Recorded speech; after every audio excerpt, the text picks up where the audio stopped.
Hey everyone, and welcome back. I am Nicole, and this is Letting It Be So.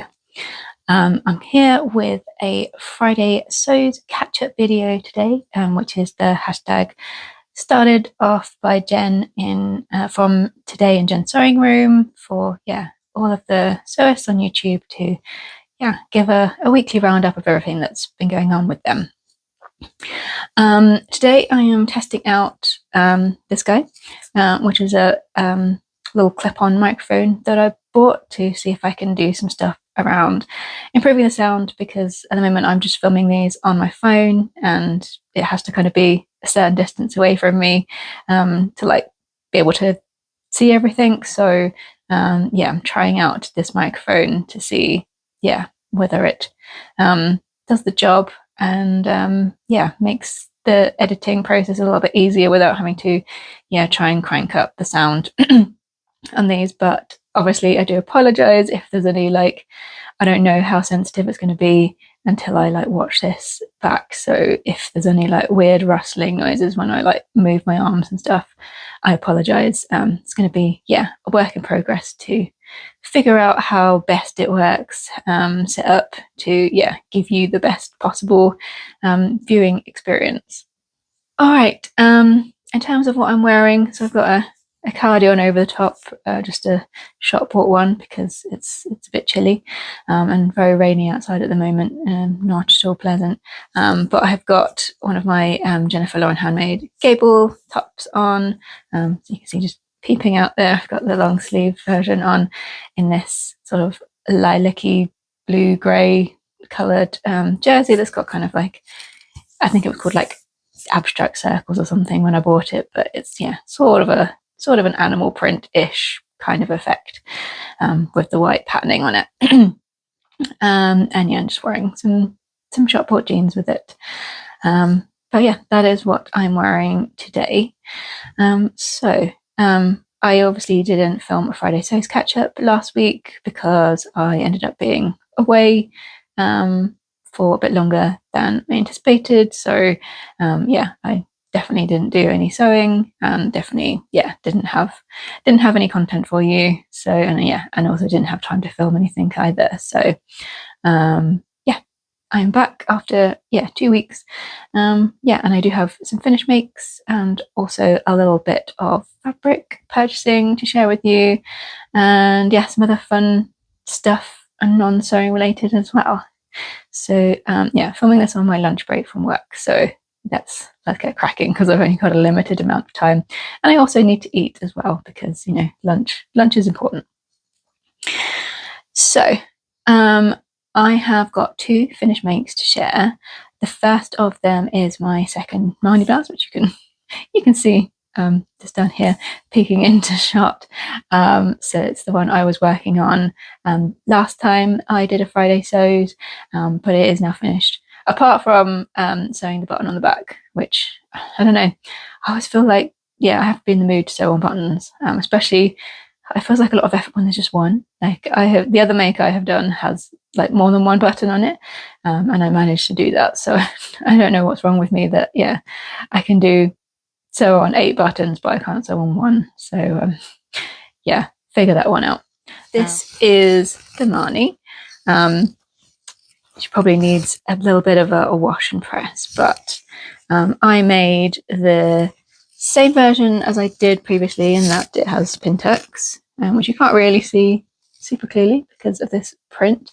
But in a difference to the previous one I made, I have done the ruffle collar, and I also did the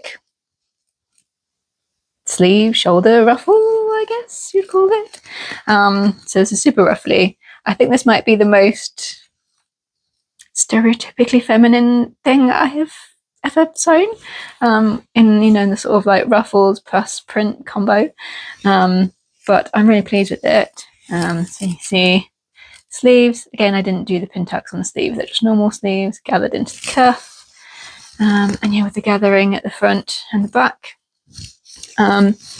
Let's lean back a little bit. I don't know why I'm so close to the camera today. I just need to sew on the button at the back.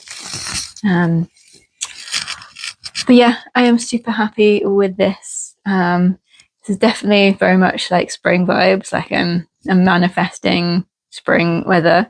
I mean, it was lovely yesterday. I went out for a walk and there were like, you could see there's like wild irises in one of the park bits that I walk if I'm working from home.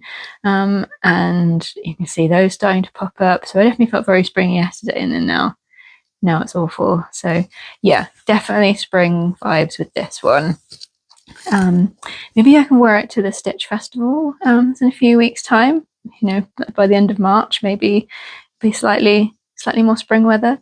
But yeah, I'm super happy with this. It's the sort of thing that I think I will wear. You know, both with jeans, also wear it with skirts. So I think it's, you know, a lot of potential. Obviously, the only thing with having done like the ruffle shoulder is I think it makes it difficult to like layer. You know, obviously I've got like a cardigan on today, but I couldn't really do that with this because otherwise you end up with like weird bumps. So yeah, it's kind of probably better when it's like, yeah, warm enough that you don't need like a bulky cardigan. You just maybe got like a jacket if you're going out and about. But yeah, I'm really happy with this, and I definitely don't think this will be the last Marnie that I do. Yeah, I don't think I'll ever make the dress just because I think it's very, there's not a lot of shaping to it. Like I don't mind the sort of oversized look when it's a top, but I'm not really a fan on me of dresses that are just like a big, that don't have any waist definition and that sort of thing. So I don't know that I would ever make the dress version, but you know, never say never. But yeah, I definitely can see myself making more of these. But that is the Marnie.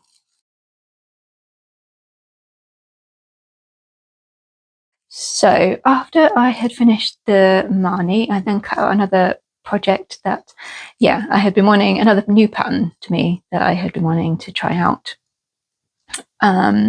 But hadn't got around to, which is the Natalie skirt from Forget Me Not Patterns.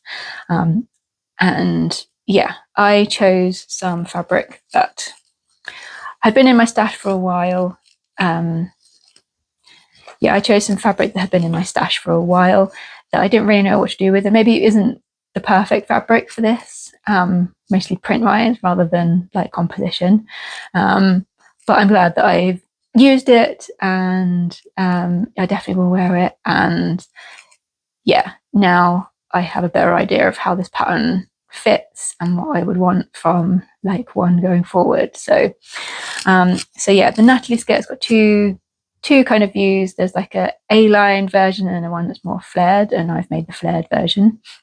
There's also a couple of different waistband options. So there's like just a normal plain waistband, which is the one I've done, and then there's one that's like raised up. It kind of looks a little bit like a paper bag waist, but without the paper bag effect. Like it's just flat to you, but it's like that raised up kind of waist effect. So here it is. So I have made it in, this is some Lady McElroy cotton lawn, which is called Marabou Mosaic because it's got these big like stalk crane pattern on it. So you can see like this is a panelled skirt. So there is 1, 2, 3, 4, 5. There's like 8 panels on this, including like the front bit.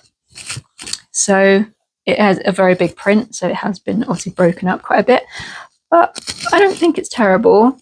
I'll show you the back quickly. I will like put proper pictures of it, because it's really hard to show a skirt, especially this sort of length, which is like, it kind of comes just about to my knee, just past my knee, I think. Well, it depends on what I decide to do. So that's the back. Like, I don't think it's too terrible the way it's been broken up by the panels, but other people might have different opinions about that. I feel like with this size of print, like look how big one of the stalks is. Like, unless you literally made one of those sort of like big kind of kimono style robe type things, or like a duster, which only has like a few pattern pieces, like that's the only way you would make anything that didn't break it up. And I know I wouldn't wear something like that, so I wanted to use this for something that I know that I would wear, even if it meant, yeah, breaking up the pattern a bit more than is ideal. So this went together so easily. Like, I love forget-me-not patterns. Her instructions are really great. You've got these like slanted pockets in this one, which go really nicely. The waistband went in like what I would consider like the wrong way round. Like, whenever I have done a pattern that's got like a waistband like this, you know, where you've got your skirt and then you attach the waistband to the top, I've always done it where you like put it right sides to right sides and then you flip it inside, and then, you know, you can either stitch with your sewing machine, or you could like you know, slip stitch by hand if you wanted like an invisible finish. But this did it the other way around, which I was like a bit but, you know, trust the process, and I actually quite like it, because, you know, I would much rather it looks neat on the outside than, you know, worry about if there's a bit of stitching showing. Because, like, obviously you could, the caveat with doing this is I've got this, like, you know, I've got a stitch line on the inside that isn't covered, which you would obviously potentially not get if you were doing it I say the usual way. It's just I've never come across it done that way. So maybe, you know, other patterns have done it that way and I just not happened to make them. But yeah, I like the way it came together. The only thing is that it is a little bit big. And, well, I say it's a little bit big. If I wore it, you know, it fits. But I think for me, it sits like too low. It's kind of like right on the top of my hip bone, and that's not where I want to wear this kind of skirt. I want it like more on my natural waist. So I probably, you know, I put this on and was, you know, standing in the mirror and kind of pinching. It's probably like a good couple of inches that I could take out to have it sit where I want it to sit. So I don't really want to unpick this. So I'm thinking that because this is panelled, I could just like make I'll show you the back again. I could just take it out of like the back, you know, like pinch an inch out of each of these, or even do it like split it into 3 to like pinch it in, because yeah, I just would prefer it to sit higher up. But yeah, I would definitely make this again, but I would need to think about how I would adjust it. I need to see, I think, if I make the adjustment that I'm planning, I need to, I think, see like how that alters how it hangs, because I could, obviously, if I remade it, take, this only is sewn up with like 3/8 of an inch seam allowances. So, you know, you could potentially, like, if you did every one like that a little bit bigger, you know, by the time you've done all of your panels, because like I say, there's 8 panels, you would have probably taken out quite a bit, even if you just did like 5/8 of an inch. So yeah, it's whether I'd want to do that or have a look again at the finished measurements and see, could I get away with like going to the next size down. I think it all depends on, yeah, how it hangs once I make the adjustment, because this is the flared version, so it does, you know, skim out. It's not in any danger of like not fitting over my hips and bum. But, you know, if I did go down a whole side, maybe it would be. So yeah, I definitely would like to make this again, but yeah, a little bit of fit adjustment is needed to make it what I would like. And I think I'd really like to make it in a drapier fabric, like a viscose, or like a linen, you know, plain linen would be quite nice. That would go with like patterned tops. So I can definitely see myself making it again. But yeah, a little bit of fit adjustment is needed to make it exactly how I want it to fit me. So yeah, those are my 2 finished makes. In terms of what I'm moving on to work on now, I've gathered all my bits together to start a bestie bag. So I just need to cut it out. I'll probably do that. I'm filming this on Wednesday afternoon because that's just when I have time to film. So I'll probably cut it out on Friday evening after I finish work. The best bag is the thing that I'm planning on sewing up next. I feel like it should be a pretty quick sew from just having a look at the pattern. It doesn't seem like there's too much complicated, and I feel like I've seen, you know, quite a few people who've been away on retreats and have shared their makings of, like, you know, made 2 of them in like a weekend and other stuff as well. So I think it doesn't look like a particularly complicated pattern to sew up.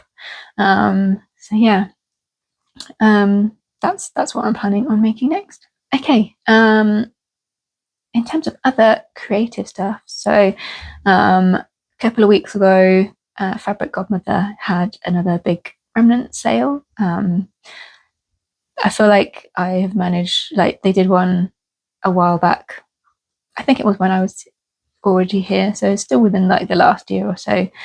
And I managed to pick up some, you know, of their prints that I had been, like, you know, really liking, but hadn't bought like full price because they're, you know, on the more expensive side. That's the name of their printed designs. So yeah, I had a look and I managed to pick up, yeah, some fabrics that I had been loving and, yeah, hadn't bought at a little bit of a discount as they were remnants. So I'm going to show you those now. So first one I have got is this viscose twill, which I remember seeing at the time that it was up on their website, and it was when I was not working full time, so, you know, I was having to be really conscious about what I was spending, and yeah, I think I think Tamlin from Sewing on the Tyne might have bought some and showed it in one of her videos. So I think, like, by the time I was thinking, oh, maybe I do have, you know, a little bit of money that I can spend on fabric, it had sold out online. But it is this, yeah, viscose twill with this big bold, like, shells and seaweed and all sorts of things print on it. Trying to think how much I got. It was slightly over a meter, I think. Yeah, but plenty for like a nice summery top. Like, yeah, I just love all the blues. And yeah, it's just a very, very different print, yeah, with this sort of like patchwork effect. It's nice and drapey. So yeah, some sort of like shirt. I just bought the Donny shirt from Friday Pattern Company because they were having a discount. And I, yeah, haven't tried that pattern yet. So maybe this could be a Donny shirt. So yeah, that's the first one that I picked up. And then I've got 2 pieces of the same fabric, which is I want to say it's viscose linen, and not pure linen, but it's this, yeah, classic kind of like chambray denim blue Fabric Godmother print with strawberries on it, which, yeah, I definitely again feel like I'm manifesting spring summer weather with this. So I've got, yeah, 2 pieces, so I think between the 2 pieces I've probably got like 1.5 meters worth, and I think I'd really like to make a flare top out of this. Yeah, I think with the ties and everything it would be super cute. So yeah, that's the second one that I picked up. And then the third one I picked up was another Fabric Godmother print, and it is some more viscose twill, and it is from the sort of rodeo collection, which I did buy one print from at the time, but yeah, couldn't justify spending more money on some of the other prints, even though I really like them. So yeah, this is a viscose twill, so it's black background and then all these horse paraphernalia, sort of western cowboy boots, etc. print on it. I feel like because it's dark, maybe this could be a skirt. Like, this could be a Natalie skirt. I've got, I think it's maybe just over 1.5 meters in this remnant. So yeah, maybe if I, yeah, tweak the fit of the Natalie skirt, that might be quite a nice, you know, because it's got good weight. Like that flared version would look really great in it, I think. So yeah, that's the third one. And then the last one, again, another Fabric Godmother print. Like, I definitely took the opportunity to pick up, like I say, some of their prints that I had been really loving, and yeah, just hadn't had the funds to justify, you know, spending money on. And yeah, so the last one I got, and I think this is probably my favorite, is yeah, another viscose twill, and it is this one. So I think it's called like Leo. And it's got, yeah, this black and blue background with these, yeah, fun pink leopards on it, and then sort of like palm trees or leafy trees. I don't know what exactly they are.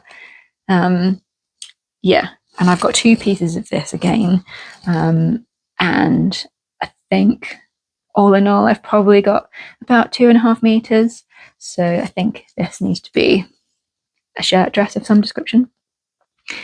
Not entirely decided on what could be the Rita shirt dress, which I want to make again in a drapier fabric, but could be another dress. I've got a few woven dresses that I want to try out that I haven't made yet, like the Davenport dress and the Valerie dress from Forget Me Not Pans, and yeah, a couple of others that I wanted to try. So yeah, I really love this fabric, so I definitely want to make sure that yeah, whatever I pick is a good one and a plan that I've tested out and know fits me before I cut into this. But yeah, really happy with being able to get some of that in the remnant sale. Okay, in terms of other stuff, so in my last video I was talking about the fact that I had won tickets to an event that was happening, and that event, so I think I've talked about it previously on these Friday So's catch-ups, but I'm a big, as well as being a football fan, I'm a big Formula One fan, and motorsport in general as well. Like, I watch a bunch of other series, not just Formula One, but Formula One is the one that, you know, I've been watching since I was a kid. Like, it was just on a Sunday, so yeah, something that I've grown up with. And this season, so normally every year each of the teams will like launch their new car for the year with like how the livery is going to look, like the design and color and things, like separately in their own, you know, often at their factory or however they want to do it. But this year is the 75th anniversary of Formula One as a whole. So they decided they were going to have a live launch event with all of the teams. It was going to be at the O2 in London in February. And tickets were very hard to come by. They sold out really quickly. But yeah, I entered a bunch of competitions and I won one of them. So we got tickets through the Aston Martin Formula One team, which was great. And we were also invited to a little pre-event thing at a nearby food place. So we had food and drinks provided for us. There was also a little Q&A with one of their reserve drivers. And a whole bunch of their staff had come down from the factory, so we were like surrounded by everyone in all of the gear, and then we headed off to the O2. When I say we, I mean me and my mum, because she is a big fan as well. So she was the person that I chose as my +1. So yeah, then we headed into the O2, and we also got given a nice goodie bag with a hat. And the Aston Martin team just recently took on like a fancy skincare brand as a sponsor, so we had some like fancy skincare that is way out of my normal price range for skincare. But yeah, that was a treat as well. And yeah, when we got into the O2, we don't really know how I was going to, what to expect. We sort of assumed that there would be some stage coming out into the, you know, the main part of the arena to bring cars out onto. And we were sitting like right in the middle of one of the sides of the O2. And quite, you know, we were only like 7 rows from the front. So we had amazing seats, you know, far better than you might expect from just like winning them. And that meant that because we were on the right hand side, there was like a stage bit that projected out into the floor of the arena. And then down each side there were like round tables kind of thing. You might get like an award ceremony, that sort of thing. And we suddenly realized that on our side, that's where all the drivers and team people were sat. So we could see all the drivers just chilling, hanging out whilst they were waiting for the thing to start. So that was really exciting. And yeah, we were there for the show. So it was like 2 hours where they, launched all the cars. So each team had been given like the same amount of time to do whatever they chose. So some people had like cool like videos that were all, there was like a big projection thing that came out on the stage, as well as on the like end bit that's kind of like the usual music performer stage, if you will. Music, lots of lights, lots of pyrotechnics. There was a guy sat next to me who like they were quite loud, some of the firework bangs, and at one point I thought he was going to like fall out of his seat because he jumped so high. So yeah, lots going on, and obviously all the drivers and the team bosses came out at various points. There's a bit of music as well. Take that, well, I say take that, 3/5 of Take That. The ones that maybe still like each other, I don't know. I'm not up on the, if there's internal Take That beef. But yeah, so yeah, it was really good fun. We had a great time. And yeah, I will put in some clips and stuff. I'm going to put it right at the end just because, as I said, there is, what is my camera doing? I feel like it's zooming in and zooming out. I don't know why it's doing that. Yeah, I'll put it at the end just because there is light and flashing and stuff, and I want to give anyone who has any kind of medical situation that doesn't enjoy flashing lights the opportunity to stop watching when that comes up. So I'll put it right at the very end so that you can do that. But yeah, it was very exciting, and now I'm just super excited for the new season to start, which is in a couple of weeks' time in Australia. Although obviously as it starts in Australia, that means it's like at 4 or 5 a.m. the race starts. So you have to either choose to get up at that time and watch in bed and then maybe go back to sleep afterwards, or you have to try and wake up at a normal time and then not see any spoilers until you manage to watch the race at like a reasonable hour. So I haven't decided what I'll do yet. Okay, I'm going to stop now because, like I say, I'm doing this on my lunch break and I need to eat.